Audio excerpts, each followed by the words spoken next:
Shalom, selamat pagi, selamat bertemu kembali untuk jemaat SIB Dapur Mai. Mari sebelum kita mulai acara kita, ibadah kita pada pagi hari ini, kita berdoa. Saya akan pimpin kita dalam doa yang kedengaran. Mari kita berdoa. Terima kasih Tuhan, kami dengan puji syukur kami kepadamu, karena pada pagi hari ini sekali lagi kami sempat bersekutu bersama, biarpun melalui media sosial, tapi kami percaya dimanapun kami berada, Tuhan tetap ada bersama-sama dengan kami.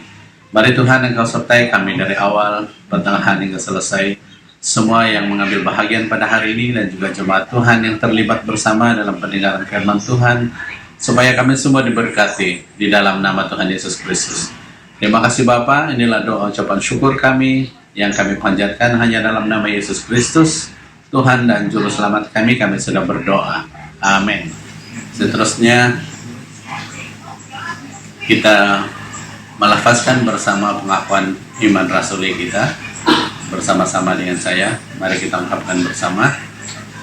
Aku percaya kepada Allah, Bapa yang Maha Kuasa, Pencipta langit dan bumi, dan kepada Yesus Kristus, anaknya yang tunggal, Tuhan kita yang dikandung daripada Roh Kudus, yang menderita di bawah pemerintahan Pontius Pilatus, disalibkan, mati dan dikuburkan.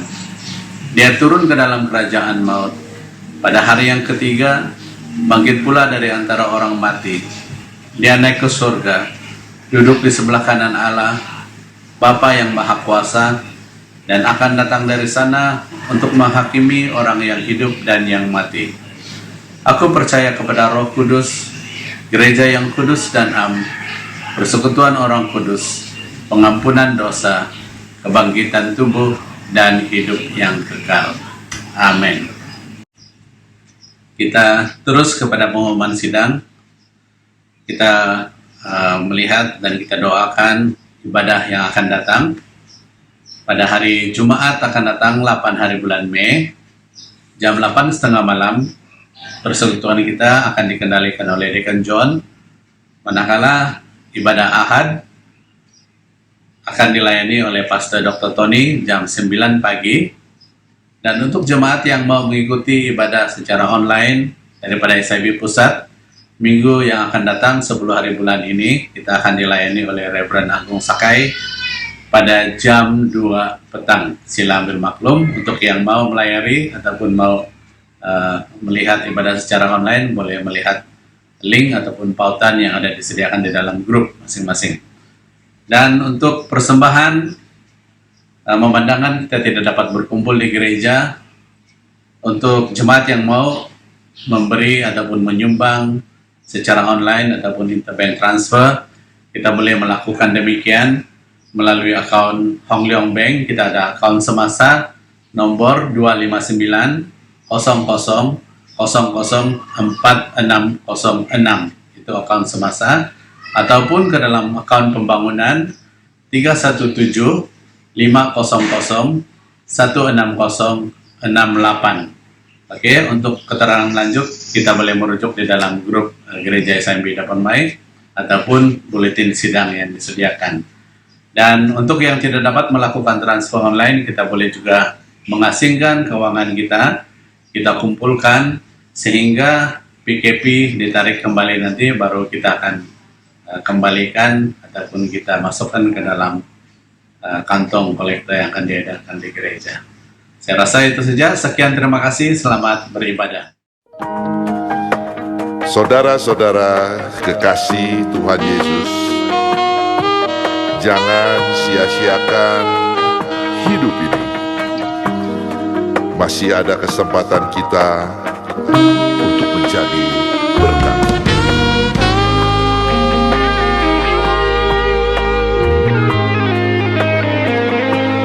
Hidup ini adalah kesempatan. Hidup ini untuk melayani Tuhan. Jangan sia-siakan waktu yang Tuhan beri. Hidup ini harus jadi berkat.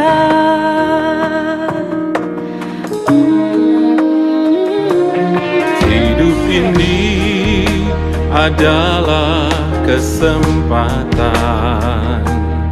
hidup ini untuk melayani Tuhan. Jangan sia-siakan waktu yang Tuhan beri. Hidup ini harus jadi berkah.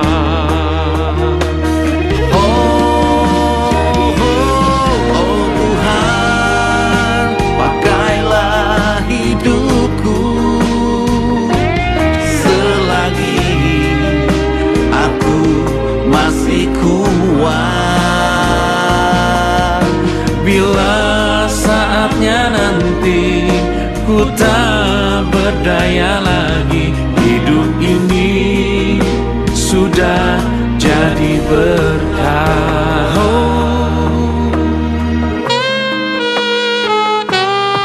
Inilah hidupku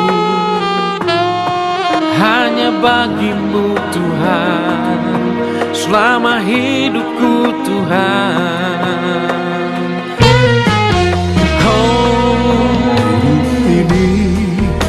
Adalah kesempatan hidup ini untuk melayani Tuhan. Jangan sia-siakan waktu yang Tuhan beri. Hidup ini harus jadi berkah.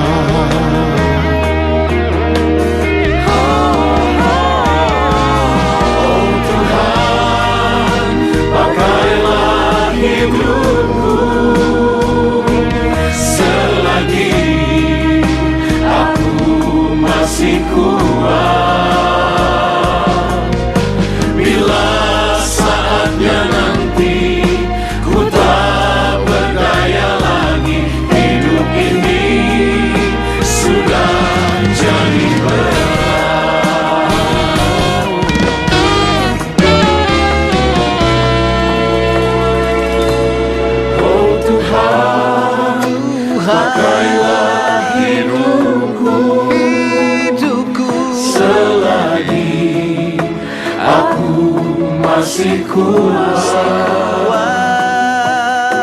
bila saatnya nanti ku tak berdaya lagi, hidup ini sudah jadi berkah.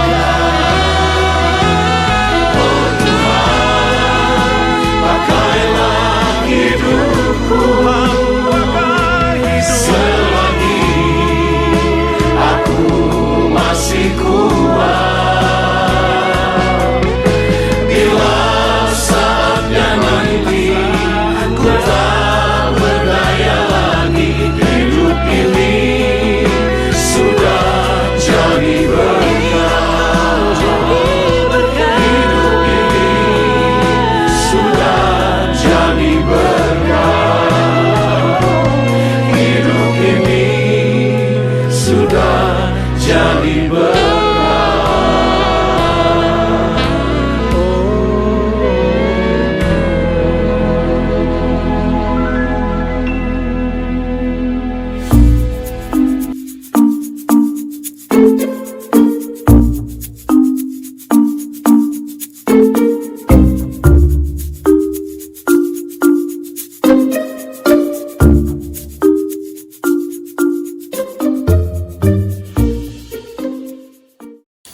Shalom jemaat Tuhan yang terkasih.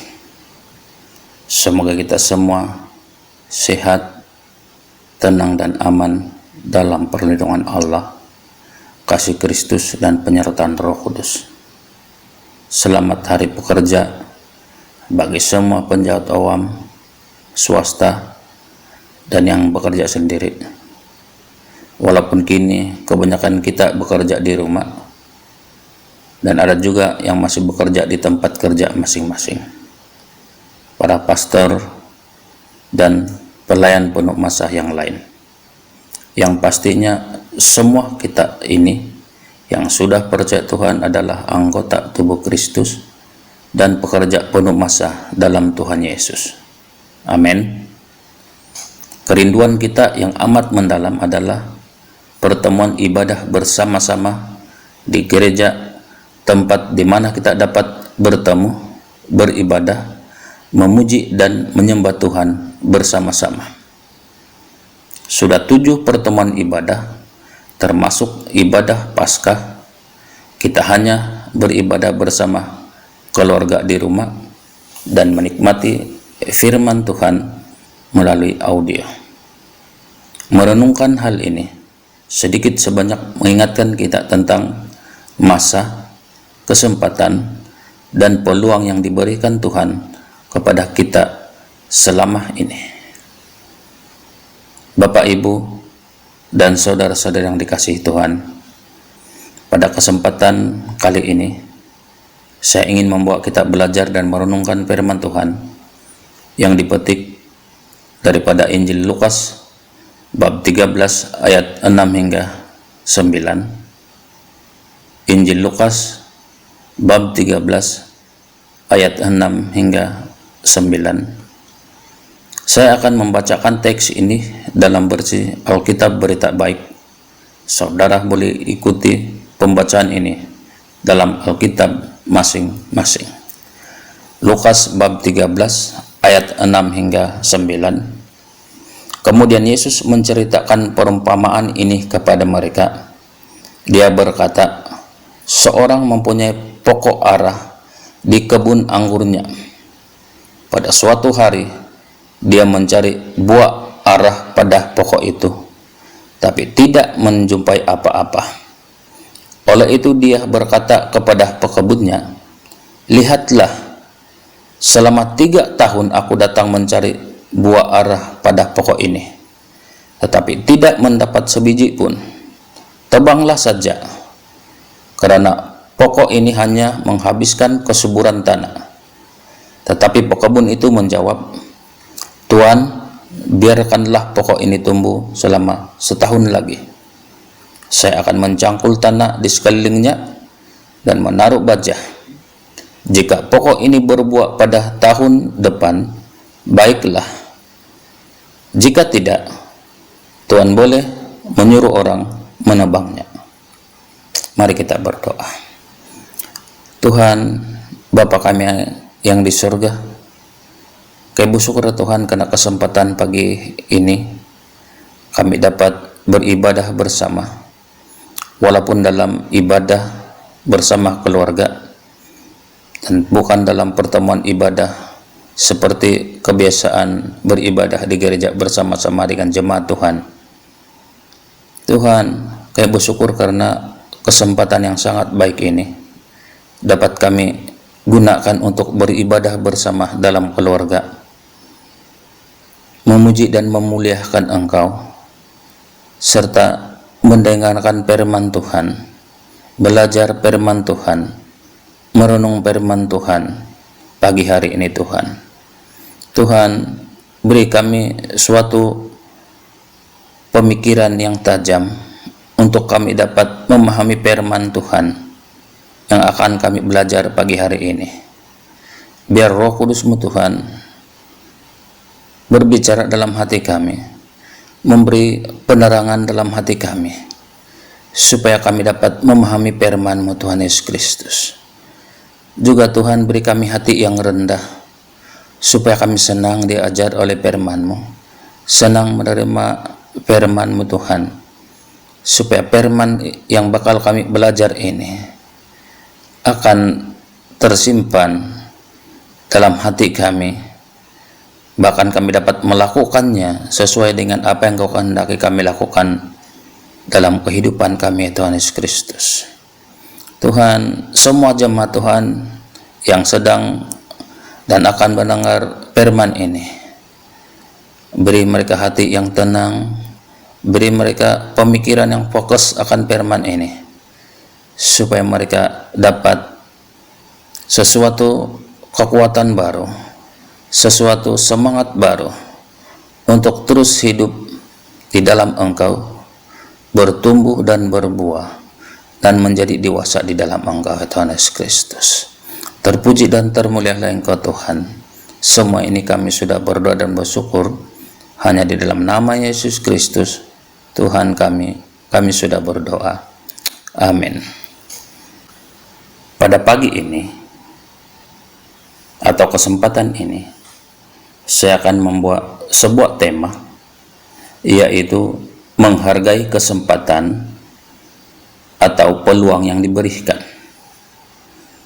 Dalam teks ini, Yesus memberikan perumpamaan kepada orang Yahudi yang mempersoalkan dua kejadian yang berlaku yang dikaitkan oleh mereka akibat dosa. Itu diceritakan dalam Lukas 13 ayat 1 hingga 5. Pertama, orang Galilea yang dibunuh oleh Pilatus ketika mereka mempersembahkan korban kepada Allah. Latar belakang sejarahnya, orang Galilea selalu memberontak terhadap kerajaan Romawi pada masa itu.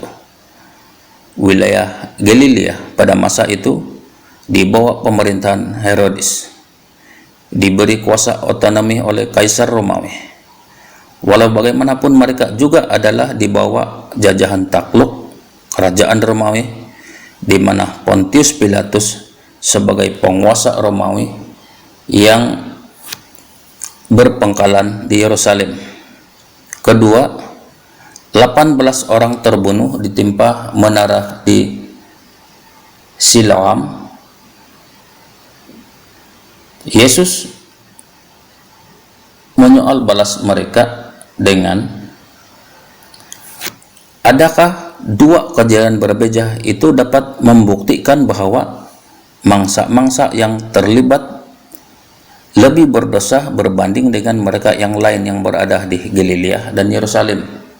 Tetapi jikalau kamu tidak bertaubat, kamu juga akan binasa seperti mereka.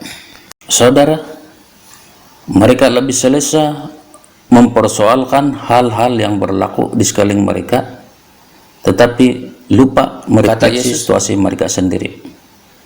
Ada kalanya hal ini mirip dengan situasi kita, di mana kita juga kadang-kadang lebih banyak bercakap sesuatu musibah yang berlaku kepada orang lain, sama ada perbualan di kedai kopi atau komen melebih-lebih di grup media sosial dan sebagainya, tetapi lupa seketika dengan diri sendiri dan keluarga. Nasib baik ada anugerah kasih Tuhan melalui Roh Kudus-Nya menyadarkan kita supaya kembali menjadi Kristen yang sejati. Bapak, Ibu, saudara-saudara yang dikasihi Tuhan, seterusnya Yesus memberikan perumpamaan tentang pohon ara yang tidak berbuah untuk menyadarkan dan mengingatkan mereka pada konteks teks ini dan kita pada masa sekarang ini. Dalam Matius 24 18 hingga 19 dan Markus bab 11 ayat 12 hingga 14 juga menceritakan tentang pokok ara yang tidak berbuah, tetapi bukan perumpamaan. Pendek kata, bersihnya tidak sama.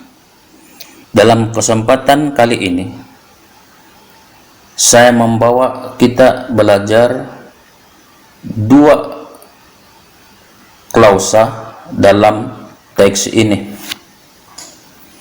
Yang pertama, seorang mempunyai pohon ara di kebun anggur. Seorang mempunyai pohon ara di kebun anggur. Lukas bab 13 ayat 6b. Pohon ara bersama dengan pohon zaitun dan anggur adalah suatu tanaman penting yang disebutkan di dalam Alkitab. Sebanyak 750 kali disebutkan dalam Alkitab. Pohon ara di Israel dan sekitarnya terkenal dengan umurnya yang panjang, mampu menyesuaikan diri, dan boleh tumbuh di pelbagai jenis tanah, serta boleh juga tumbuh di tanah yang berbatu-batu.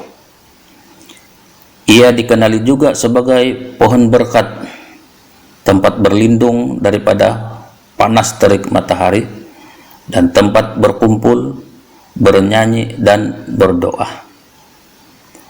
Nathanael, murid Yesus, pernah dilihat oleh Yesus di bawah pohon ara sebelum menjadi murid Yesus.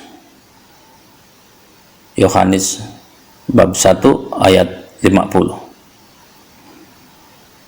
Pohon ara juga tumbuh secara meliar, namun tetap menjadi tempat berteduh bagi banyak orang. Apa yang menariknya dengan pohon ara yang digunakan oleh Yesus dalam perumpamaan ini ialah sepohon ara yang di kebun anggur yang sememangnya tanah yang subur dan dijaga dengan baik. Dikatakan bahwa pemilik kebun anggur ini mengharapkan buah dari pohon ini, tetapi tidak berbuah. Jika kita terapkan dalam kehidupan sekarang ini, seperti keadaannya dengan orang-orang yang sudah lama kenal Tuhan Yesus dan menerimanya sebagai Tuhan dan Juru Selamat, menikmati berkat-berkat dari Allah secara pribadi maupun dalam keluarga, selalu mendengar firman Tuhan, dan aktif juga dalam pertemuan-pertemuan ibadah. Orang yang hidup dalam lingkungan yang selesa dan baik serta kehidupan yang berlimpah, tetapi tidak menghasilkan buah, tidak menjadi berkat kepada orang lain. Lebih parah lagi kalau kehidupan rohaninya tidak seperti yang diharapkan. Kehidupan di luar, di dalam pekerjaan, bisnis, dalam keluarga, tidak memperlihatkan bahwa dia adalah orang Kristen yang sejati. Orang yang sudah percaya Tuhan dan telah mengalami sendiri penyertaan Tuhan dalam kehidupannya, serta menikmati berkat anugerah Tuhan, pastilah menghargai anugerah Tuhan. Mereka menyadari akan anugerah Tuhan yang sudah mereka terima, lalu menyesuaikan seluruh kehidupannya dalam kekudusan Tuhan serta dalam kehendak Tuhan. Hasilnya, kehidupan seperti ini menyenangkan hati Tuhan dan menjadi saluran berkat kasih Allah. Bapak, Ibu, saudara-saudari yang dikasihi Tuhan, klausa yang kedua adalah, lihatlah, selama 3 tahun aku datang mencari buah ara pada pokok ini, tetapi tidak mendapat sebiji pun. Lihatlah, selama 3 tahun aku datang mencari buah ara pada pokok ini, tetapi tidak mendapat sebiji pun. Lukas bab 13 ayat 7. Dengan penuh sabar menunggu selama 3 tahun, pemilik kebun anggur mengharapkan buah pohon ara tersebut. Saya berpikir, tentulah dalam tempo tersebut si pekebun sudah berusaha menjaga pokok itu dengan baik, dengan membersihkan sekitarnya dan membajai pokok itu supaya menghasilkan buah. Setelah 3 tahun berlalu dengan sabar menantikan buah pokok ara ini, akhirnya pemilik kebun anggur itu nekat untuk menebang pokok ara itu karena tidak pernah berbuah. Nasib baiklah, si pekebun meminta masa setahun lagi untuk pohon ara itu dijaga dengan baik dan dibajahi supaya berbuah. Tetapi kali ini kalau tidak juga menghasilkan buah, maka akan ditebanglah pohon ara itu. Itu diceritakan dalam ayat yang ke-9. Hal ini berbicara tentang kesempatan yang diberikan oleh Yesus kepada orang-orang di Yerusalem pada masa itu yang sudah tahu Taurat dan kerap juga mendengar firman Tuhan yang disampaikan sendiri oleh Yesus serta menyaksikan sendiri pelayanan Yesus. Namun masih ramai yang tidak mengambil kesempatan selama 3 tahun lebih bersama Yesus untuk menjadi pengikut-pengikutnya dan melayani bersama Yesus. Dalam kehidupan kita sekarang ini, teks firman Tuhan ini juga berbicara tentang kesempatan dan peluang yang kita ada.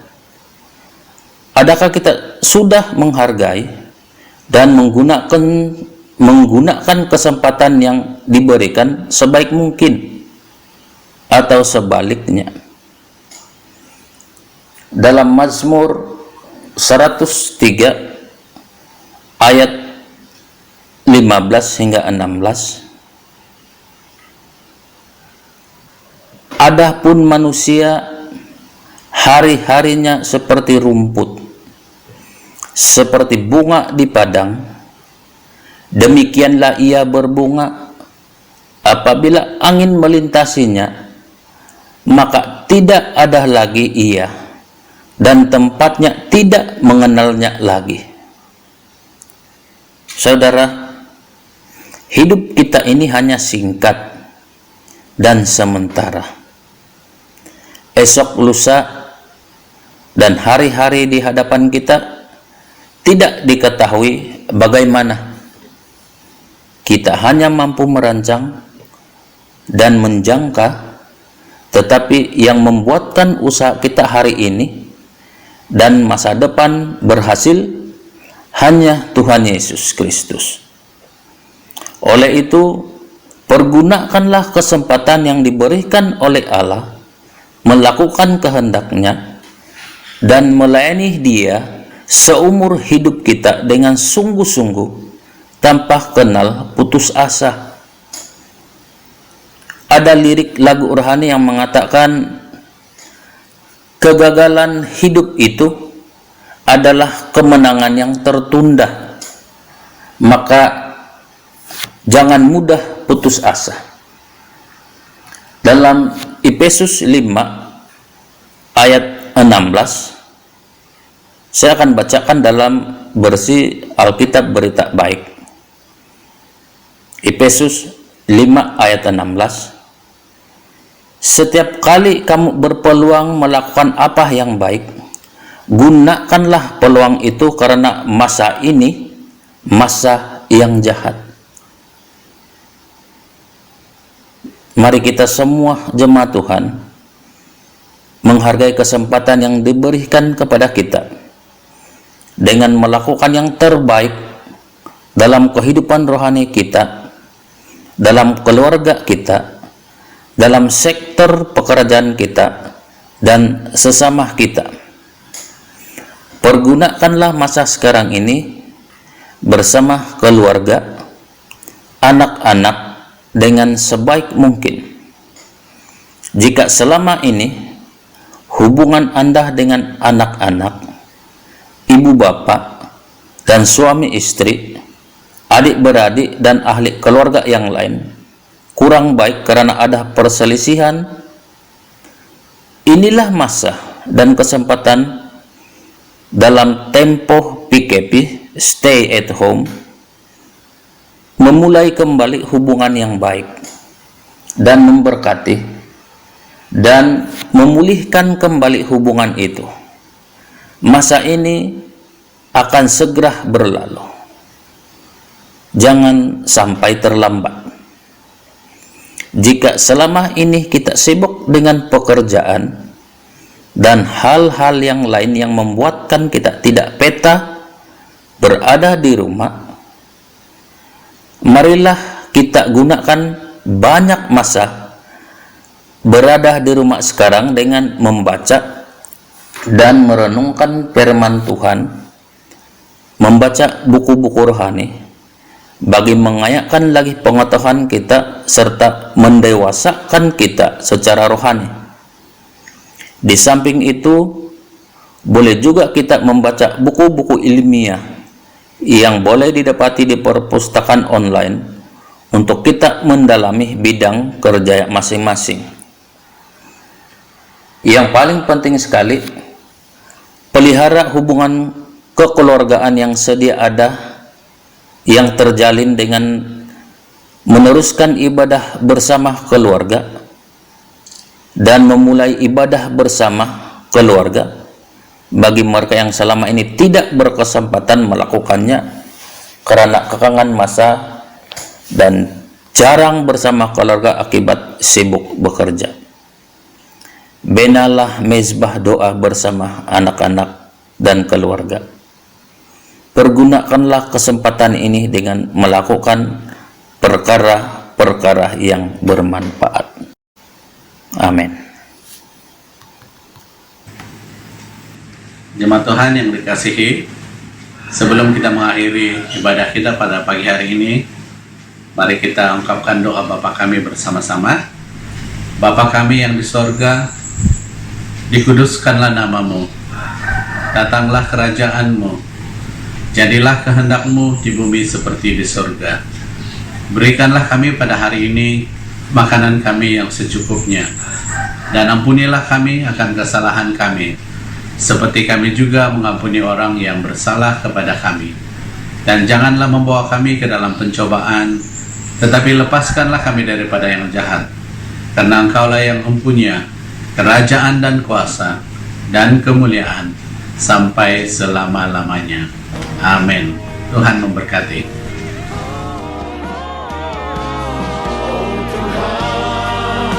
Pakailah hidupku selagi aku masih kuat. Bila saatnya nanti ku tak berdaya lagi, hidup ini sudah jadi berat.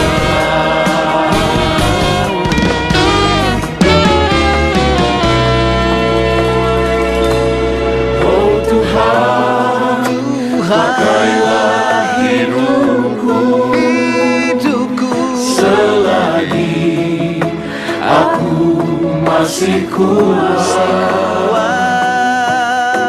Bila saatnya nanti ku tak berdaya lagi, hidup ini sudah jadi berkah.